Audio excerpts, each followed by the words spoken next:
OPS அவர்களுக்கே வந்து சந்தேகம் இருக்கா என்டிஏ கூட்டணியில இருக்குமா அப்படின்னு சொல்லிட்டு. மேல் மட்டத்துல பாரத பிரதமர் நரேந்திர மோடி அவர்களிடமோ அமித்ஷா அவர்களிடமோ கழகத்தின் ஒருங்கிணைப்பாளர் ஐயா ஓபிஎஸ் அவர்களுக்கு கருத்து முரண்பாடோ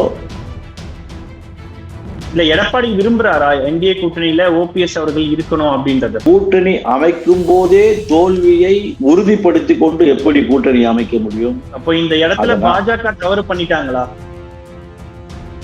பாஜகவை பொறுத்த வரைக்கும் இந்தியா முழுவதுமே அவங்க வைக்கக்கூடிய வியூகங்கள் எல்லாமே வெற்றியை நோக்கி மட்டும்தான் வந்து அவங்க வைப்பாங்க. இப்படி இருக்கும் பொழுது அமித்ஷாவின் மீது ஓபிஎஸ்க்கு வருத்தம் அப்படின்றது வந்து எடப்பாடி தலைமையை ஏற்றுக்கொண்டதாலா, இல்ல ஓபிஎஸ் வந்து கன்சல்ட் பண்ணல இல்லைன்னா வந்து அழைக்கல அப்படின்ற ஒரு காரணத்துக்காகவா? பாஜக வடநாட்டு அரசியலை தமிழ்நாட்டில் புகுத்த வந்தால் அதை யாரும் ஏற்றுக்கொள்ள மாட்டார்கள். மறுபடியும் பழனிசாமியே பாஜக கூட்டணிக்கு தலைமைன்னீங்கன்னா அந்த வாக்கு எங்க போகும்?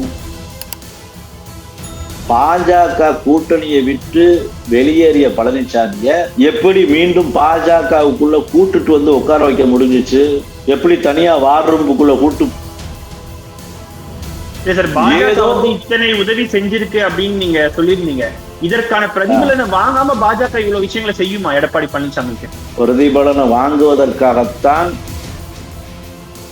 கூட்டணிக்குள் வரக்கூடாது என்று பழனிசாமி நிபந்தனை விதித்தாலோ, அதிமுகவிற்குள் அவர் வரக்கூடாது என்று அவர் எண்ணத்தில் கருதினாலும் பழனிசாமியின் இருப்பை கேள்விக்குறியாக்குகிற அத்தனை வேலைகளையும் புரட்சி தலைவியினுடைய அரசியல் வாரிசாக ஐயா ஓபிஎஸ் செயல்படுத்துவார். அதற்காக தாவேகாவோடையும் கூட்டணி போக தயாரா இருக்கீங்க? அரசியலில் தவிர்க்க முடியாத சூழ்நிலைகளை நாம் தவிர்த்து விட்டு போக முடியாது.